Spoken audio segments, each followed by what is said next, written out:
சூரியனை போல் இன்னைக்கு தெரியல, அப்படி வெளிச்சமாக இருக்குது. அப்படி ஒரு வெளிச்சமாக இருக்குது. நிலா நிலாவுக்கு இந்த அளவுக்கு வெளிச்சம் இருக்குன்றது வந்து இப்போ தான் பார்க்குறோம். பவர்ஃபுல்லாக இருக்குது. பவர்ஃபுல்.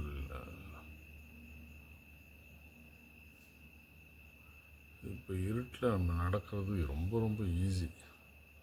ஏன்னா அந்தளவுக்கு வெளிச்சமாக லைட் அடித்த மாதிரி இது கீழே. ஆனால் என்ன இருந்தாலும் இருட்டு தெரியுது, இருட்டு தான். ஆனால் வந்து இந்த அளவுக்கு கம்பேரபிளாக இருக்குது. ஒரு பகலில் வந்து ஒரு மேகம் சூழ்ந்த ஒரு நாள் போல் இருக்குது, அந்த வெளிச்சம் இருக்கும்.